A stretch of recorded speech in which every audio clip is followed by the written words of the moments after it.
Bonjour, bienvenue au musée de la Gendarmerie nationale. Bonjour Monsieur Papin et bienvenue au cœur de notre exposition Les gendarmes crèvent l'écran de Cruchot à Marleau. Exposition qui est un peu la vôtre puisque vous en êtes le commissaire. Aujourd'hui, nous sommes ici pour vous parler d'une série française parfois méconnue, Un village français, dont vous allez faire une courte conférence. Oui, bien, bonjour à tous. Alors effectivement, cette conférence va trouver sa place au sein de cette belle exposition. Nous l'avions conçue comme un itinéraire retraçant un petit peu le devenir du personnage du gendarme au cinéma et à la télévision. Et puis nous avons découpé cet espace en 5 zones principales, disons. L'une d'entre elles est consacrée plutôt à l'histoire un petit peu de la gendarmerie, et notamment à une période peut-être un peu plus difficile, qui est celle de la Seconde Guerre mondiale, dans un espace qui s'appelle Ombre et Lumière, car il y a aussi bien sûr l'aspect lumineux des choses, et nous allons, au travers de cette série, effectivement, essayer de rendre compte un petit peu de cette histoire tourmentée pour tous les Français, et pour les gendarmes en particulier, au moment de la Seconde Guerre mondiale. Merci Monsieur Papin pour cet aperçu de l'exposition, mais nous allons peut-être maintenant parler de la série Un village français. Oui, tout à fait. Alors, Un village français, c'est une série feuilletonnante, comme on dit aujourd'hui, diffusée sur France 3 de 2009 à 2017. Et cette série met en scène, en 7 saisons, comme on dit aujourd'hui, la vie quotidienne d'une petite sous-préfecture, alors fictive évidemment, qui est censée se trouver dans le Jura, à quelques pas de la ligne de démarcation, ce qui va permettre toute une série de mises en scène du fait de cette proximité, justement. Donc c'est une série qui est une chronique en fait des 5 années d'occupation, depuis 1940, juin 1940, jusqu'à la libération, avec même une avancée dans la 7e saison, une sorte de projection dans l'avenir où on verra le destin des personnages au-delà des années 60, etc. Mais pour l'essentiel, c'est consacré à la période, bien sûr, de l'occupation.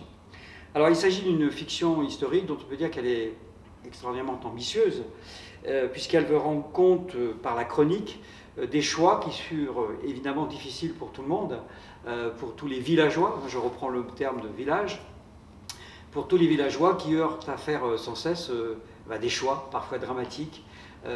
Et c'est une série qui sans cesse, et c'est une de ses qualités majeures, qui mêle, disons, l'intime et le politique.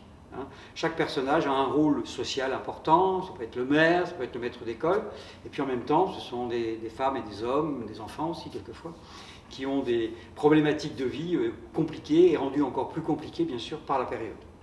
Alors, c'est une série qui a connu un grand succès, puisque pendant ses presque 10 années d'existence, elle a eu un public fidèle de près de 3 millions de personnes, de manière continue, et elle a été, je dirais, assez unanimement saluée, à la fois par le public, donc par sa présence devant le petit écran, et par la critique qui a salué ses qualités. Alors, qu'est-ce qui a été reconnu avant tout? Eh bien, d'abord, une qualité d'écriture en termes de série tout à fait remarquable, avec en chef d'orchestre, si je puis dire, le scénariste en chef Frédéric Krivine, qui a déjà écrit de nombreuses séries pour la télévision française, et qui a fait travailler pendant plusieurs années donc un ensemble de scénaristes qui étaient sous sa conduite en quelque sorte, mais qui lui proposaient des lignes narratives.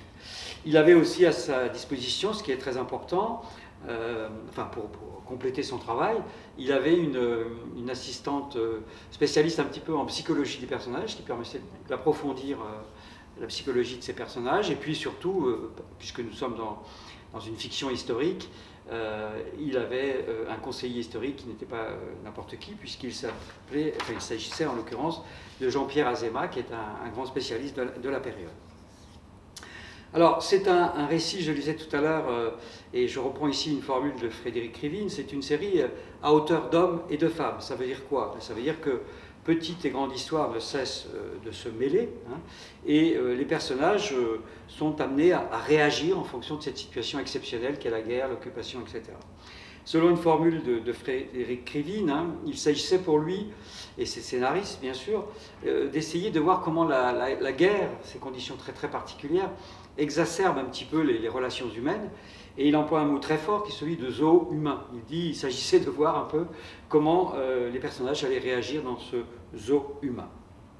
Alors, Ce qui a fait le succès de la série aussi incontestablement, c'est la qualité de son interprétation, avec un certain nombre d'acteurs qui étaient déjà connus. Je pense à Robin Renucci qui joue le maire, avec Audrey Fleurot qui joue d'ailleurs son épouse, et puis d'autres comédiens qui depuis, je dirais, se sont fait connaître du grand public. Je pense à François Loriquet, que vous verrez tout à l'heure dans les extraits à l'école, puisque c'est lui qui joue le directeur de l'école.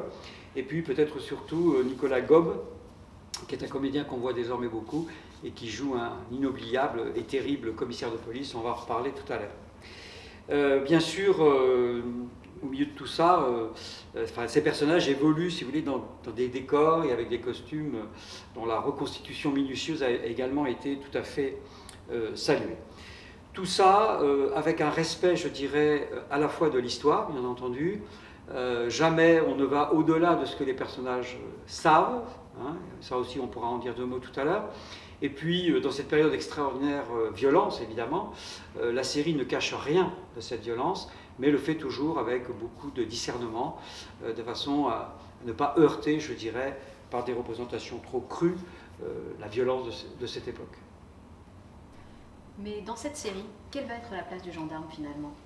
Oui, alors dans cette petite sous-préfecture, il y a avant tout un commissariat de police. Et il se trouve que les scénaristes ont beaucoup développé le rôle de ce commissaire Marchetti, qui va avoir un rôle assez effroyable en quelque sorte, dans sa traque d'abord des communistes, puis des premiers résistants, puis des juifs étrangers au départ qui veulent passer la ligne de démarcation, puis de l'ensemble des réfugiés juifs ou déportés, futurs déportés en quelque sorte.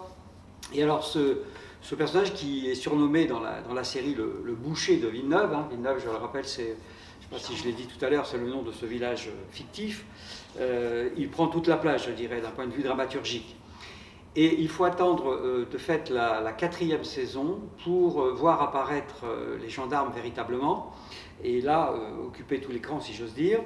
Pourquoi ? Parce que au début de la 4e saison, Frédéric Krivine et ses scénaristes vont transposer dans ce village français un épisode évidemment terrible de notre histoire qui est la rafle du Veldiv. La série a transposé comme ça un certain nombre d'événements historiques bien connus dans le village, comme si ça s'était produit dans le village. Et donc un beau matin, si j'ose dire, arrive dans la gare de Villeneuve un train. Et dans ce train, il y a des déportés juifs en partance pour Drancy. Or, le train s'arrête pour des raisons techniques, visiblement, et comme il faut attendre un nouveau train, les juifs en question vont être parqués dans l'école de Villeneuve, dont François Loriquet, enfin le personnage de François Loriquet est le directeur. Et donc, pour garder ces déportés, ou futurs déportés, on va faire appel à la gendarmerie. Et c'est là, donc, au début de cette 4e saison, que les gendarmes vont véritablement intervenir. Très bien. Donc, nous parlons vraiment d'une série de fiction sur un fond historique extrêmement présent et prégnant.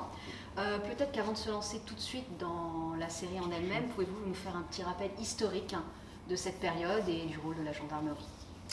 Oui, alors effectivement, à partir de 1940, les gendarmes vont se trouver confrontés, je dirais, comme tous les Français, mais un peu plus que les Français ordinaires, si j'ose dire, parce que ce sont les soldats de la loi. Ils vont se trouver en quelque sorte pris entre deux fers.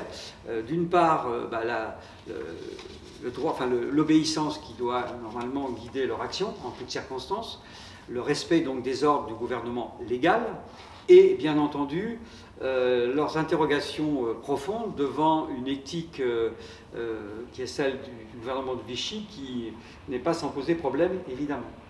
Donc vous avez ce dilemme qui fait que, un petit peu à la manière de tous les Français, mais de manière encore une fois plus exacerbée, les gendarmes vont osciller entre, bon, pour certains, application avec zèle des consignes du gouvernement de Vichy, pour d'autres, strict respect des ordres, parce qu'en tant que soldat de la loi, il faut obéir aux ordres. Puis d'autres vont faire en quelque sorte de la résistance passive, c'est-à-dire vont en faire le minimum. Et puis d'autres, enfin, progressivement, Alors, pas tout de suite, pas dès 1940, mais au fil du temps, et plus on approchera de la libération, plus ça sera vrai, un certain nombre d'entre eux passeront à une résistance beaucoup plus active. Bon, donc on va se trouver confronté à toute une série d'attitudes, et quand on fait le bilan, en quelque sorte, à la fin, si je puis dire, de la guerre, eh bien, on s'apercevra que là aussi, comme finalement l'ensemble de la population française, on a à peu près tous les panels d'attitudes.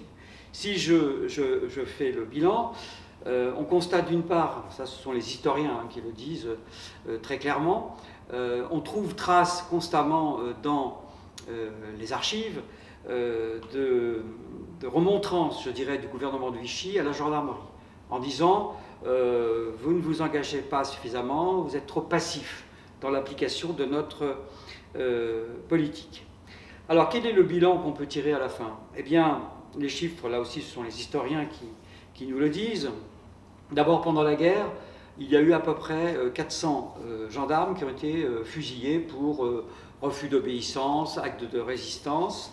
Il y en a eu environ 300 qui ont été déportés.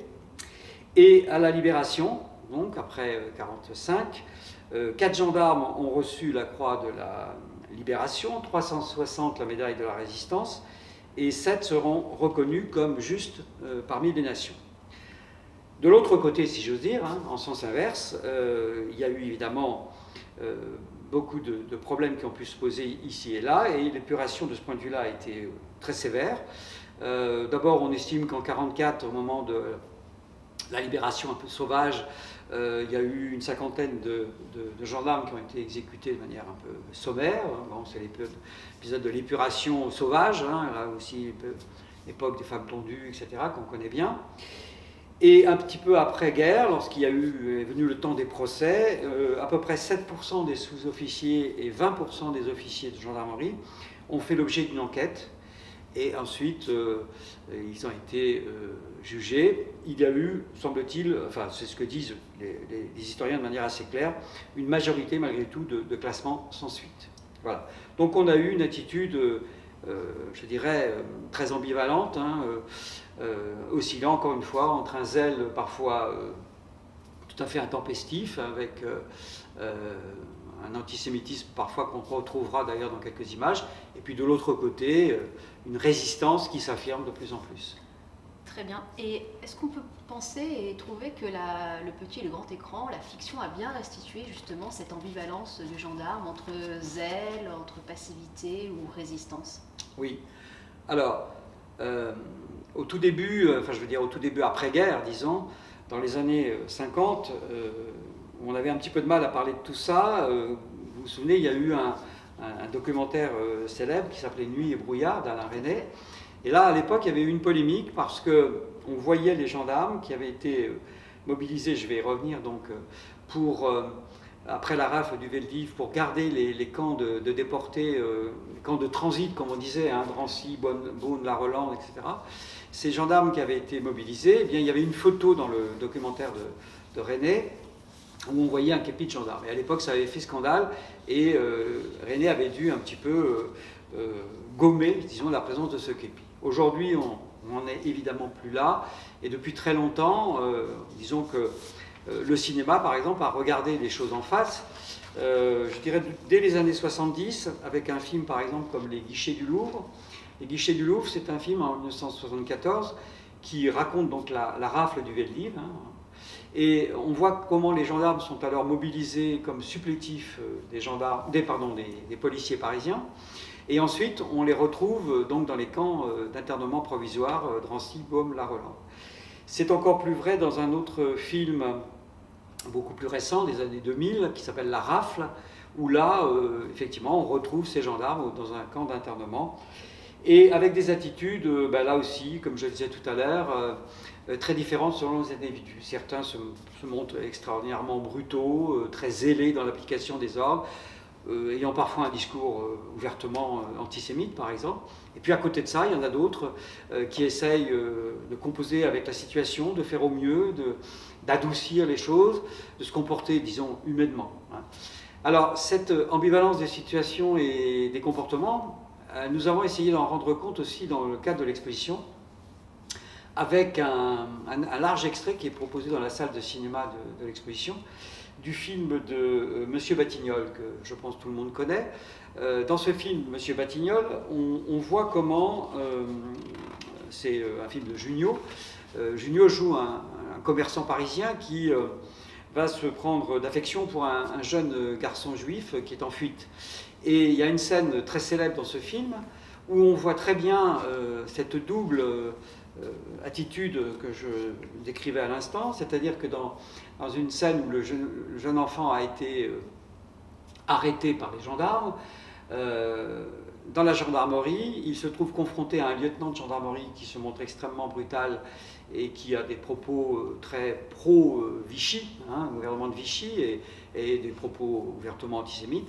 Et en face de lui, si je puis dire, il a son subordonné, d'autres gendarmes donc, qui lui, tout en respectant son supérieur, parce que c'est la loi qui le veut ainsi, va s'efforcer de permettre à l'enfant, avec la complicité bien sûr du personnage joué par Junio, de permettre à l'enfant de s'échapper. Donc c'est un film qui montre très bien cette double attitude qu'on a pu trouver et que le cinéma rend très bien et que la série dont nous allons parler maintenant, je pense, va aussi nous rappeler, en quelque sorte. Effectivement, votre propos va maintenant plus spécifiquement porter sur la série Un village français, et notamment la saison 4. Dans cette fameuse saison, de quelle façon est restitué le rôle des gendarmes pendant toute cette période d'occupation? Oui, alors, il faut dire peut-être tout d'abord que la politique, disons, antisémite de Vichy avait déjà été un petit peu mise en scène dans la série, notamment avec un personnage que vous allez voir tout à l'heure dans les extraits, qui était la directrice de l'école avant-guerre et qui a été destituée, comme l'ont été beaucoup de fonctionnaires de l'époque, parce qu'ils étaient juifs ou bien suspectés de franc-maçonnerie ou bien communistes, etc. J'ai d'ailleurs oublié de dire qu'un certain nombre de gendarmes aussi, au début de la guerre, qui avaient été en quelque sorte rayés des cadres pour les mêmes raisons. Et ensuite, on avait demandé à la gendarmerie de prêter serment à Vichy. Alors, pour revenir à la politique antisémite, donc la série à plusieurs reprises met en scène cela. Par exemple, la directrice de l'école donc, est radiée des cadres de l'éducation nationale. Un autre personnage important de la série, dont le nom Schwartz fait un peu juif, lui dit un officier allemand, va être soumis à des contrôles par un pseudo-savant qui vient faire des mesures pour savoir s'il est juif. J'en parle parce que tout à l'heure dans la série, dans la saison 4, on verra un gendarme se préoccuper de cette question-là. Bref, il y a une sorte de préparation des choses. On voit très bien monter cet antisémitisme d'État, en quelque sorte, qui s'instaure. Alors, ce qui va se passer, c'est que donc, comme je le disais tout à l'heure, au début de la saison 4, arrive donc un train chargé de juifs étrangers qui ont été raflés, un peu comme ils auraient pu l'être à Paris au moment du Veldiv, et ils vont se retrouver parqués, c'est le mot, dans l'école de Villeneuve, qui va être réquisitionnée par l'armée d'occupation allemande, qui déjà occupe d'ailleurs la moitié des locaux et qui demande à ce que les déportés soient logés, tant bien que mal, dans les locaux de l'école en attendant un nouveau train. Et c'est là que les gendarmes vont intervenir, car il faut les garder. Et donc on va faire venir un peloton de gendarmerie qui va venir prendre possession des locaux et qui va organiser en quelque sorte cette vie pour ces déportés. Alors ce que je vous propose maintenant, c'est de voir successivement un certain nombre d'extraits qui vont nous permettre de voir comment les gendarmes, je dirais, s'installent en quelque sorte. Et vous verrez qu'entre mauvaise humeur et respect des ordres, ils essayent de trouver le juste milieu. Et puis progressivement, les choses vont se compliquer, bien entendu. La vie est intenable pour ces déportés que l'on a du mal à ravitailler, etc. Et donc les choses vont très vite se dégrader. Alors le premier extrait que je vous propose, c'est l'arrivée du train en gare de Villeneuve. Alors pour comprendre la situation, vous avez le directeur de l'école, qu'on va retrouver tout au long de ces extraits, joué par François Loriquet, qui, avec une jeune femme, qui était également une résistante, attendent un contact sur le quai de la gare. Donc il y a un moment de tension, ils attendent l'arrivée de leur contact. Il y a des policiers allemands qui sont pas, enfin des soldats allemands plutôt qui sont pas loin. Et tout d'un coup arrive un train, et là, stupéfaction, de ce train sortent avec l'étoile jaune sur la poitrine des déportés juifs. Voilà. Donc je vous propose de regarder ce premier extrait qui va nous mettre un petit peu dans la triste ambiance de ce début de saison.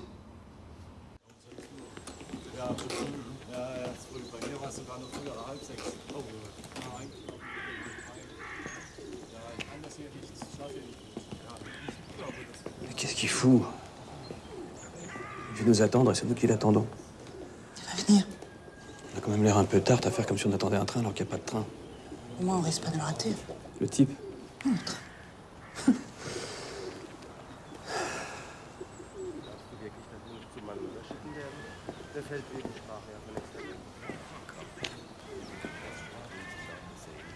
Vous croyez que c'est lui? J'en sais rien. Il fait qu'il n'y a pas de train. Non, mais c'est lui. Regardez pas.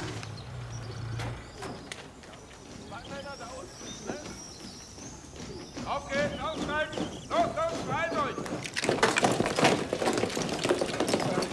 Zufährt ein auf Gleis 3. Kein Mann, ein Kilometer! Alle auf Position auf Gleis 3! Hopp, hopp!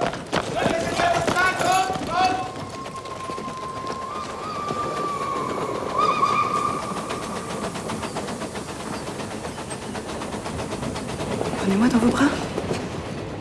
Dans la poubelle. Dans la poubelle. Personne ne vous voit. Allez-y.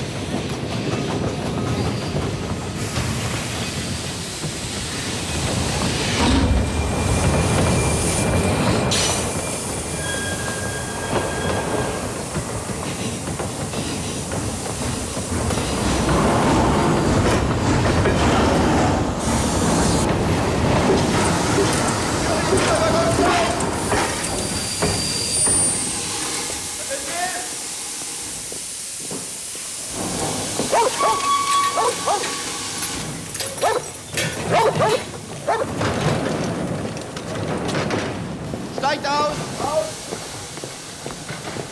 Haut raus, raus! Raus, hab ich gesagt! Zügig!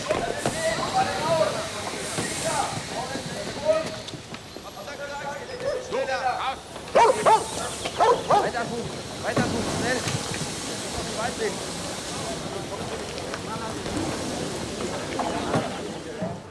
Voilà. Alors, lorsque les déportés ou les futurs déportés arrivent à l'école, il va falloir les prendre en charge en quelque sorte, et donc on va faire appeler, je le disais il y a un instant, un peloton de gendarmerie. Alors, dès leur arrivée, on sent que les gendarmes ne sont, si j'ose dire, pas très contents d'être là.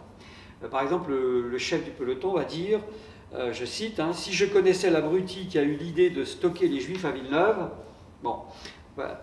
Et de toute évidence, ils sont très agacés d'être là, mais bon, il faut faire le travail, il faut obéir aux ordres, et même si c'est visiblement du sale boulot. Ceci étant, à l'intérieur du peloton, et contrairement à l'officier qui sera toujours, on va le voir, très rigoureux dans ses interventions, quelques gendarmes se montrent moins attentifs et font preuve d'une certaine brutalité. Et l'un d'entre eux, notamment, on va le voir, tient des propos qui sont assez ouvertement antisémites. Arrive alors le sous-préfet, et ce qui est intéressant dans cette arrivée du sous-préfet, c'est qu'il va rappeler de manière très cynique aux déportés, mais on peut penser qu'il le dit aussi aux gendarmes. Il dit à un moment donné, tout ceci est légal, hein, c'est-à-dire vous êtes là parce que c'est le gouvernement qui l'a ordonné, et vous, gendarmes, vous êtes là parce que vous devez obéir aux ordres du gouvernement. Voilà, donc on va regarder ce deuxième extrait. C'est l'arrivée véritablement dans l'école, l'installation et le discours du sous-préfet. Regardons ensemble cet extrait.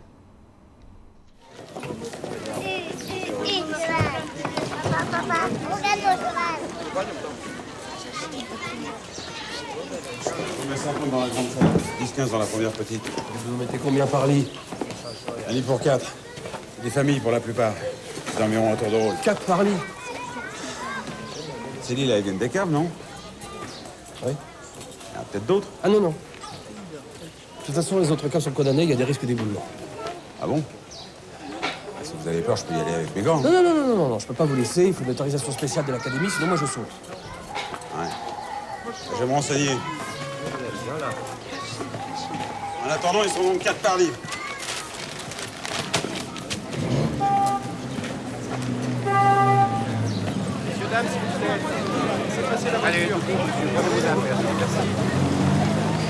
C'est le sous-préfet. Je vais lui dire 2 mots.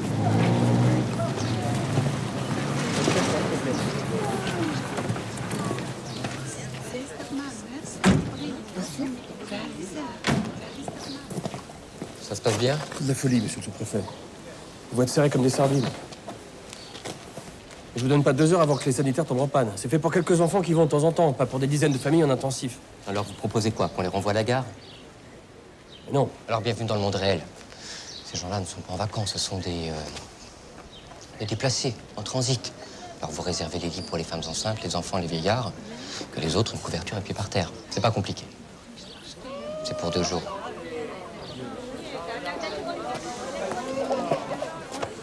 Juste sa passion, monsieur le sous-préfet.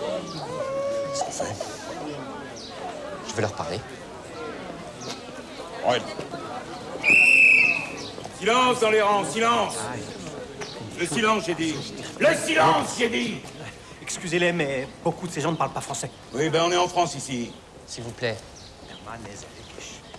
Mesdames et messieurs, je demande votre attention à tous. Vous allez être gardés ici, dans cette école, le temps qu'un nouveau train arrive. Pour aller où? Le temps qu'un nouveau train arrive et vous emmène là où les autorités françaises et allemandes le jugeront bon. Ça veut rien nous dire, c'est quand même incroyable. J'habite en France, monsieur, depuis 20 ans. Ma femme est française. On m'arrête, pourquoi? Je n'aime pas beaucoup votre ton, monsieur. Vous êtes juif étranger? Oui. En vertu de la loi du 4 octobre 40, vous êtes arrêtable à tout moment. Tout ceci est parfaitement légal. Ce que je vous demande à tous, y compris les enfants, c'est de vous tenir correctement, de donner vos noms état civil et d'obéir aux ordres des gendarmes. Tout refus d'obéissance aurait des conséquences dramatiques, pour vous comme pour nous. Je fais appel à votre sens des responsabilités. N'oubliez pas qu'on fait des gros efforts pour vous héberger ici. Ne nous décevez pas. Bien, allez-y. Faites-les rentrer dans l'école, on va pas y passer la journée.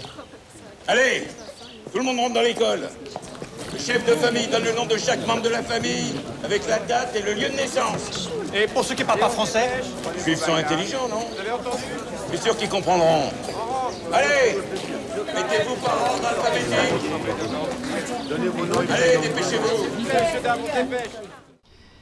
Alors, après cette installation un petit peu mouvementée, un peu difficile, bien entendu, le premier problème qui va se poser à l'intérieur de cette école, qui n'est pas faite évidemment pour accueillir ainsi un grand nombre de réfugiés, c'est le sous-préfet, lui, dit des déplacés, n'est-ce pas? Une sorte d'euphémisme pour ne pas dire les choses clairement.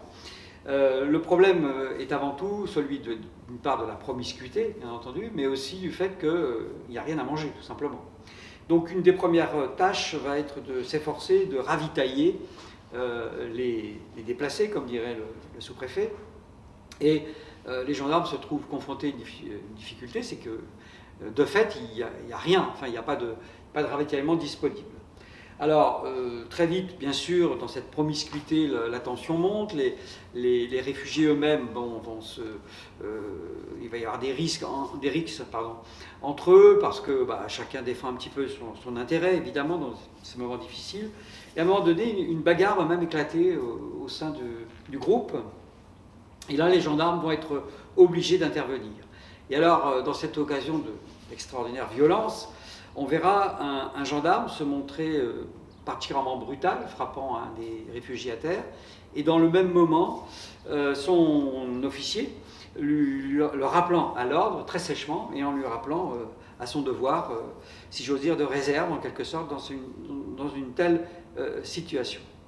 Voilà. Et ce chef de peloton, donc, qui au début, je l'ai dit, était plutôt très agacé, un peu abrupt, parce qu'il n'avait pas envie d'être là, visiblement, mais bon, il faisait le travail, on va le voir s'adoucir progressivement, et en tout cas, il va prendre en charge avec une des réfugiées qui est en fait l'ancienne directrice d'école dont j'ai parlé tout à l'heure, qui avait été rayée des cadres de l'éducation nationale, et qui se retrouve parmi les réfugiés déplacés. Ils vont prendre en charge, autant que faire se peut, le ravitaillement du petit groupe. Et c'est ce que nous allons voir maintenant, donc cette bagarre terrible avec cette attitude d'un gendarme qui est repris par son supérieur, et ensuite le chef qui va s'efforcer d'arranger un petit peu la situation au mieux dans les conditions difficiles qui sont celles de cet internement. Voilà, je vous propose de regarder ce nouvel extrait.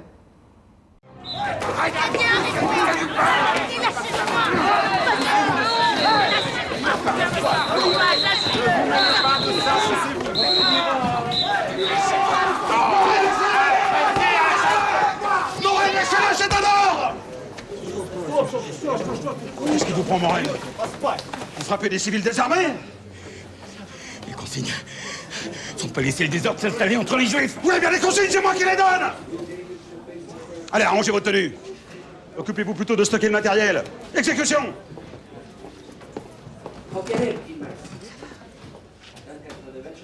Bon, qui peut parler au nom des gens ici? Le rabbin là-bas. Pas français. Moi, je suis française. J'ai été directrice de cette école. Ah oui? Alors, qu'est-ce que vous fichez ici? Défaut d'étoiles jaunes. Bon, allez, il n'y a rien à voir, là. Occupez-vous de vos affaires. Allez, allez! Qu'est-ce qui se passe ici? Il se passe que ces gens ont faim. La mère s'en occupe. On nous dit ça depuis hier. Cette petite, elle a rien mangé depuis 36 heures. Et le petit garçon non plus, là-bas. Et la petite fille non plus. Et derrière, il y en a autant qui attendent. Je vois pas ce que je peux y faire, madame. Ouais, non, mais moi, je vois. Il y a certaines personnes ici qui ont à manger et à boire.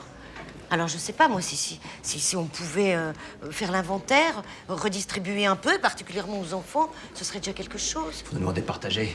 Pourquoi on est chez les bolcheviks? Mélangez pas tout, vous. Il est hors de question que je me plie à ça. Vous ferez ce qu'on vous dira de faire. Et qui pourrait recenser les vives. Mes hommes ont autre chose à faire. Moi? Avec quelques volontaires. Je suis partant. Évidemment. Vous vous appelez comment? Judith Morange. Ben, je vous nomme porte-parole. Recensez les vives. C'est incroyable. Apportez-moi l'inventaire, ensuite on verra. Alors, va venir quelque temps après un moment déchirant, terrible. Les autorités allemandes vont demander aux gendarmes de procéder à la séparation des enfants juifs et de leurs parents. Alors il faut bien voir que là c'est une allusion directe évidemment à ce qui s'est passé au moment de la rafle du Veldiv, et c'est une allusion évidente à la fameuse et terrible parole de Laval, le chef du gouvernement de Vichy, qui avait dit que pour des raisons, entre guillemets, beaucoup de guillemets, n'est-ce pas, pour des raisons humanitaires, il ne fallait pas les séparer. Bon, là, on va procéder à cette sélection, si je puis dire, des enfants. Et ce sont les gendarmes, donc, qui vont être obligés de mettre en place plutôt, cette séparation, terrible évidemment, à vivre pour les parents et pour les enfants de ces déplacés. Alors, vous allez voir là aussi comment, au début, les choses se passent, si j'ose dire, bien. Le terme est mal choisi vu les circonstances, mais disons que les choses s'organisent à peu près correctement. Les gendarmes font preuve d'une certaine retenue, humanité pour cette scène déchirante. Puis tout d'un coup, les choses vont dégénérer. Là aussi, un père va exploser de douleur en quelque sorte, et là, il va falloir faire face à cette situation extrêmement difficile. Dans l'extrait, vous allez voir que la scène a pour témoin des villageois, j'emploie toujours ce mot, notamment des enfants qui assistent totalement sidérés à cette scène déchirante et horrible de ce tri, de cette sélection, comme on disait dans les camps d'extermination ensuite, des enfants qui sont obligés de quitter leurs parents. Voilà, je vous propose de regarder cet extrait difficile, mais nécessaire pour comprendre notre histoire. Mesdames et messieurs, on va y aller, s'il vous plaît. Mesdames et messieurs, Monsieur le sous-préfet, ma fille est française, née en France. Non, non, c'est pas le moment. Non, Madame Crémieux, non, c'est pas le moment, je vous en prie. mesdames et messieurs, un peu de silence. S'il vous plaît!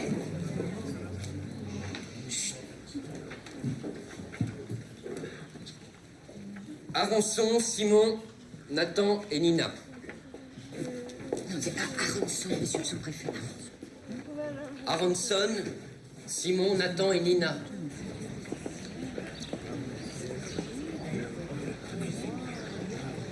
On va la voir? Je sais pas, j'espère. C'est pas possible. Regarde-moi ça.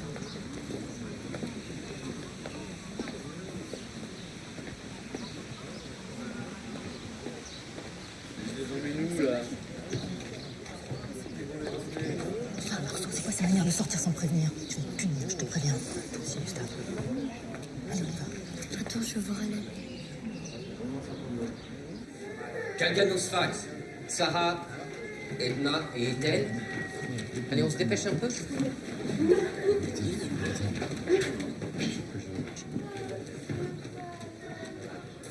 Cône Sophie. Cône. Bon, il y a bien une Sophie Cône. Sophie Cône. Née en 1931. Sophie? Bon, allez, elle est où, cette Sophie Cône? Enfin, Cône, c'est vous, évidemment. Ézéchiel, votre fille, elle est où? Je sais pas. Monsieur Cohen, tout le monde attend. Sophie, Ah, je voudrais savoir sais votre pas, fille. je vous dis, je sais pas. Sophie. Sophie. Sophie Cône. Sophie. Elle est là. Elle est là, elle est cachée derrière le rideau. Voilà, elle est là. Oui, elle était là cachée. C'est là. Vous n'avez pas envoyé les messieurs là. C'est vraiment honteux.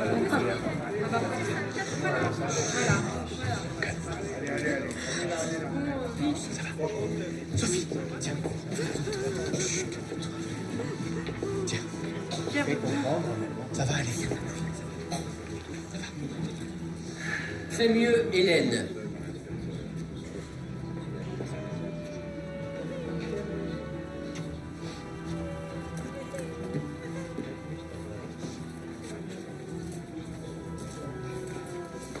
Vous allez aller dans le bus avec Lucienne et moi je vous rejoins tout de suite, d'accord?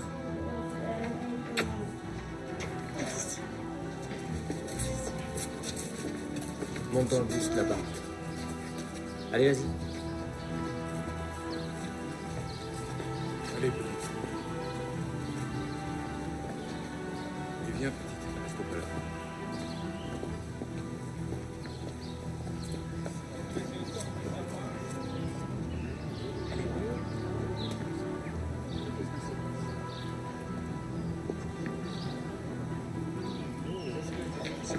Je t'ai pas embrassé!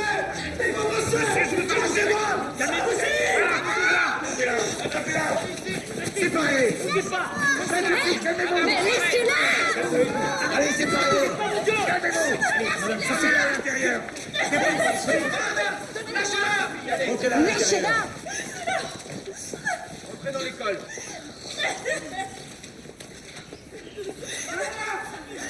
Madame, s'il vous plaît. Vous avez vu ça, c'est pas possible. Calmez-vous! Dépêchez-vous, c'est pas un spectacle pour les enfants. Stop.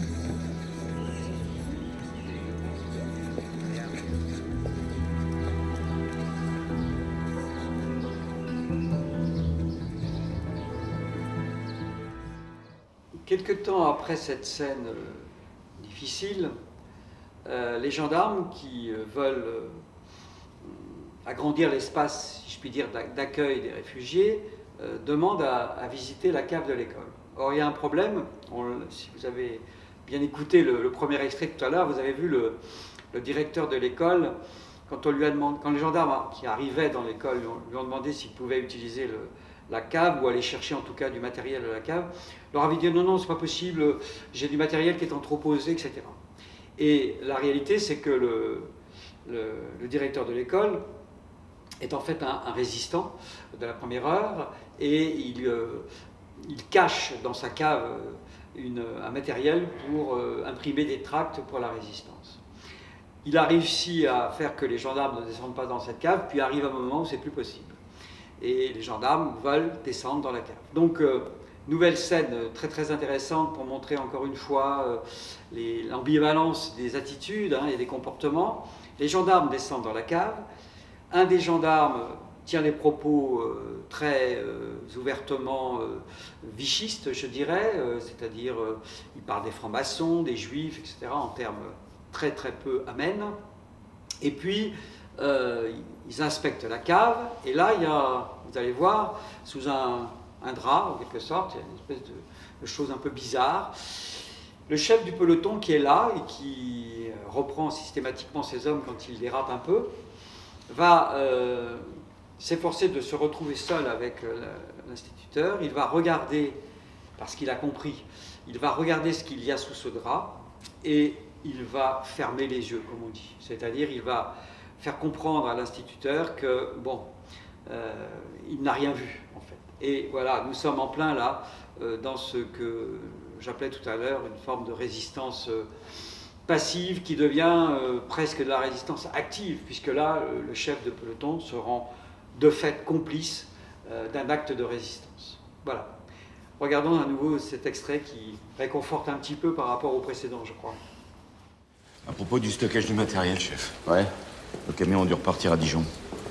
On se retrouve avec 60 mètres cubes de cantine et de matériel sur les bras.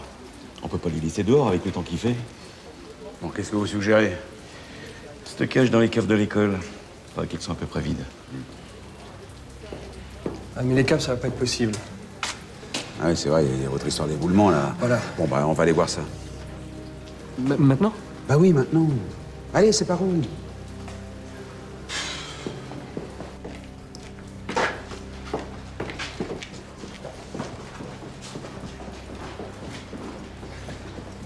C'est un peu encombré.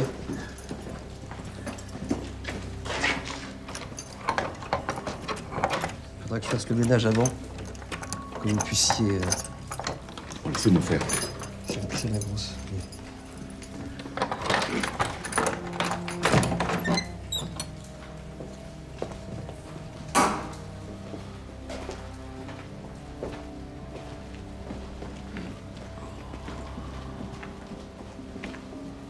Elle a l'air très bien, cette cave.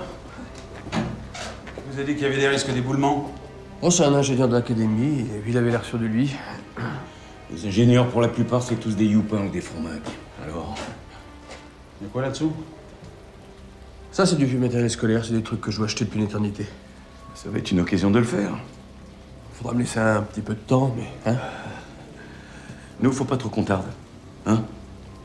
Bon, allez, formez une escouade qui descendra dans H+3. Préparez le plan de stockage, après rapport à H+2. Chef.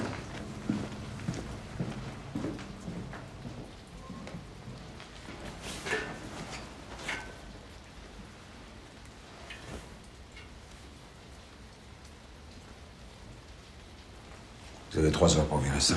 Après, je peux plus vous couvrir.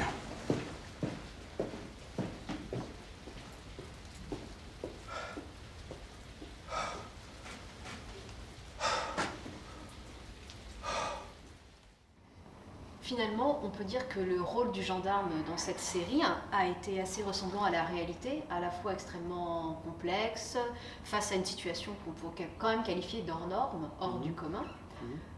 Je vous laisse peut-être conclure maintenant sur cette partie. Alors effectivement, et pour conclure, je crois que le mieux c'est peut-être de redonner la parole au chef d'orchestre de toute cette série, c'est-à-dire le scénariste en chef Frédéric Krivine. Je vais peut-être citer ses propos ici un peu longuement, mais je crois que c'est important.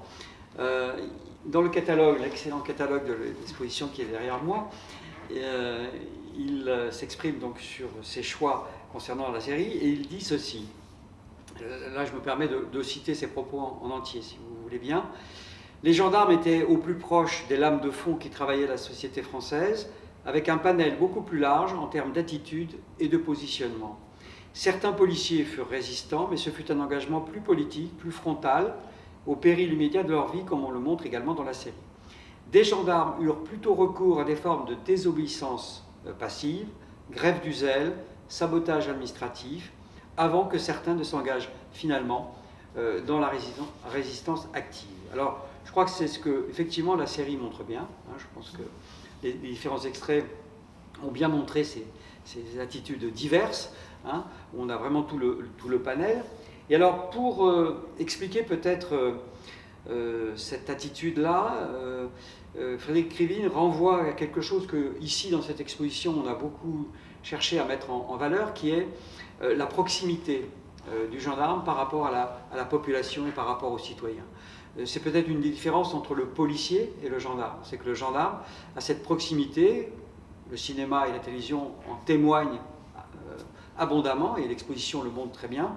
Cette proximité explique sans doute que les gendarmes étaient peut-être encore plus sensibles à ce qui se passait, étaient embarqués davantage encore, ils étaient au plus près de la population, et comme ils étaient immergés dans cette population, ils ont réagi à l'aune de la population tout entière, hein, d'où ces attitudes parfois très diverses, mais en même temps avec une compréhension plus grande de ce qui se passait et des enjeux, je dirais, éthiques de la période par rapport au devoir, hein, qui est celui du soldat de la loi.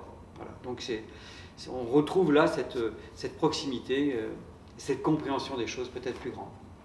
Très bien. Merci à vous, Monsieur Papin, pour cette intervention passionnante.